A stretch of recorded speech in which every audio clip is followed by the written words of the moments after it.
ABN Radhakrishna చాలా సార్లు తన వ్యాఖ్యల ద్వారా రాజకీయ నాయకులకు దారి దీపంగా ఉండే వ్యక్తి. అయితే ఇప్పుడు ఆయన తెలుగుదేశం పార్టీ పైనే ఓ గట్టి వ్యాఖ్య చేశారు. అదేంటంటే పార్టీలో భయం డిఎన్ఏలోనే ఉంది అని. అంతేకాదు జగన్ భయం, అధికారులు చిత్తశుద్ధి లేకపోవడం, రెడ్ బుక్ ప్లాన్ ఫెయిల్యూర్ అన్నిటిపై తన కొత్త పలుకు ద్వారా ఘాటు విశ్లేషణ చేశారు. ఈ వీడియోలో మీకు ఏబిఎన్ ఆర్కే వ్యాఖ్యల సారాంశం, అది టీడీపీ క్యాడర్ లో ఉన్న ఆవేదనకు ఎలా ప్రతిబింబం అవుతుందో చూపించబోతున్నాం.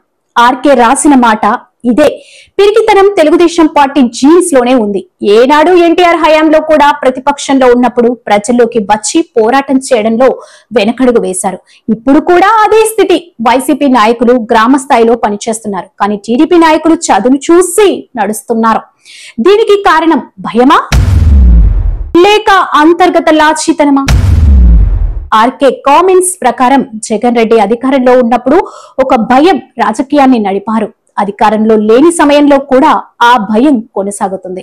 ప్రతి కార్యకర్త ఇప్పుడు టచ్ చేస్తే 4 సంవత్సరాల తర్వాత జగన్ తిరిగి వస్తే నన్ను అంతం చేస్తాడు అనే భావనతో బిక్క చచ్చేలా ఉన్నాడట. ఇది కేవలం కార్యకర్తలు కాదు, అధికారంలో కూడా ఉంది. లోకేష్ అధికారంలోకి వచ్చాక స్పష్టంగా చెప్పారు, రెడ్ బుక్ ఉంది, అందులో పేర్లున్నాయి, తప్పులు చేసిన వారిని శిక్షిస్తాం అని.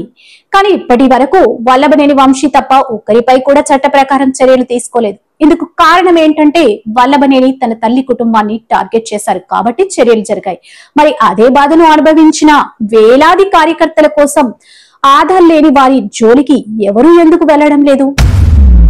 13 నెలలుగా టీడీపీ అధికారంలో ఉంది, కానీ ఇప్పటికీ నామినేటెడ్ పదవులు ఇవ్వలేకపోయారు. 1100 ఆలయ కమిటీలు వేయాల్సి ఉంది. ఇంకా పెండింగ్ చట్టం పేరుతో ప్రజలు ఎదుర్కొన్న అవమానాలపై చర్యలు తీసుకోవడం లోపిస్తుంది.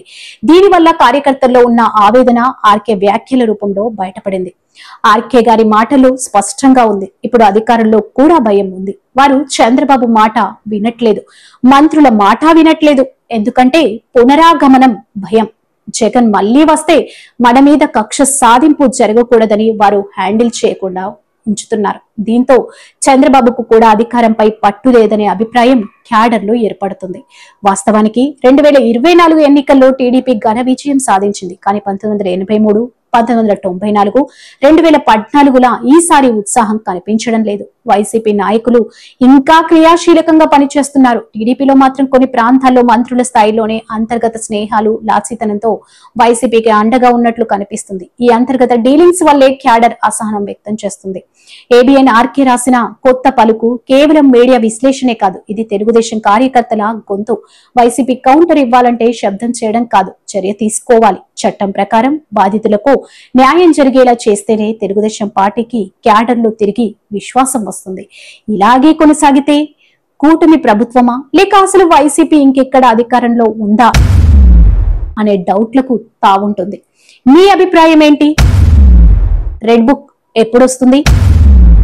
చంద్రబాబు అధికారంలో ఉన్నా కూడా పట్టు రావడం లేదన్న అభిప్రాయం మీకుందా? కామెంట్ చేసి తెలియజేయండి. వీడియో నచ్చితే లైక్ చేయండి, షేర్ చేయండి. ఇంకా ఇలాంటి స్పష్టమైన విశ్లేషణ కోసం DAR ఫోకస్ ఛానల్ ని సబ్స్క్రైబ్ చేయండి.